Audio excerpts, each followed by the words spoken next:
सोलापूर शहरातील नोंदणीकृत दिव्यांग बांधवांना दरमहा सरसकट 5,000 रुपये उदरनिर्वाह भत्ता देण्यात यावा आणि 20 ऑगस्ट 2019 रोजीचा शासन निर्णय रद्द करून वगळण्यात आलेल्या 787 लाभार्थ्यांना पूर्ववत लाभ सुरू करण्यात यावा या मागण्यांसाठी लालबावटा दिव्यांग श्रमिक संघटनेने सोलापूर महानगरपालिकेवर जोरदार घेराव आंदोलन केले। यावेळी आयुक्त डॉक्टर सचिन ओंबासे यांनी दिव्यांगांच्या मागण्यांबाबत इतर जिल्ह्याचा आणि महानगरपालिकेतील निधी यांचा आढावा घेऊन निर्णय देण्याचे आश्वासित केले। सीटूचे नेते कॉम्रेड युसुफ शेख मेजर यांनी इशारा दिला की या मागण्या मान्य न झाल्यास येत्या 9 जुलै रोजी दिव्यांग बांधव महानगरपालिका आयुक्त कार्यालयाचा ताबा घेतील। गुरुवार 26 जून रोजी सोलापूर महानगरपालिकेत झालेल्या या आंदोलनात संघटनेचे नेते पदाधिकारी दत्ता चव्हाण, अकिल शेख, विक्रम कलबुर्गी, आमिना शेख, इब्राहिम मुल्ला, प्रभाकर कलशेट्टी, संतोष पुकाळे, सलीम शेतसंती, भास्कर, सोनू बागवान, नरसिंग शिंदे, मौला बागवान, पप्पूभाई शेख, अंबादास बोद्दुल, इरफान शेख, किशोर मेहता, मयूर बागवान, शाहबुद्दीन शेख यांच्यासह शेकडो दिव्यांग बांधवांनी उपस्थित राहून जोरदार घोषणाबाजी केली। संपूर्ण परिसर दणाणून टाकला। कॉम्रेड युसुफ शेख मेजर यांनी सांगितले की निसमर्थ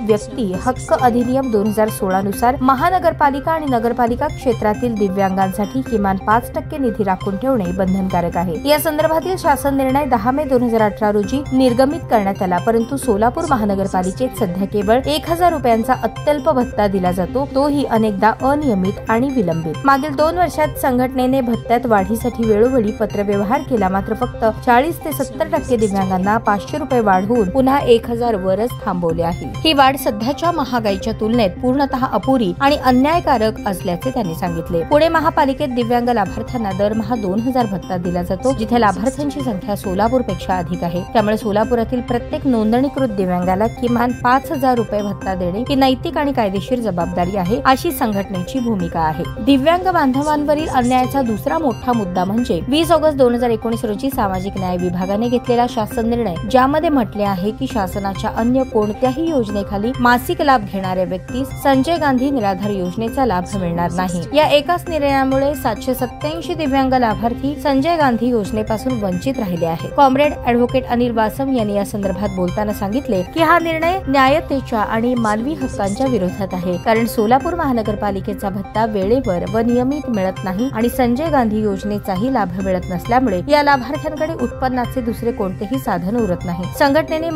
स्पष्ट शब्दात सांगितले की दिव्यांग व्यक्तींना मुख्य प्रवाहात आणण्यासाठी आणि त्यांच्या जीवनावश्यक हक्कांचे संरक्षण करण्यासाठी महापालिका आणि शासनाने तातडीने निर्णय घ्यावेत, अन्यथा 9 जुलै 2025 रोजी आयुक्त कार्यालय दिव्यांगांच्या ताब्यात असेल आणि याची जबाबदारी प्रशासनावर असेल। दिलेलं नाही। आमची प्रमुख मागणी काय आहे? सोलापूर शहरातल्या सर्व दिव्यांगांना किमान 5,000 रुपये भत्ता मिळाला पाहिजे।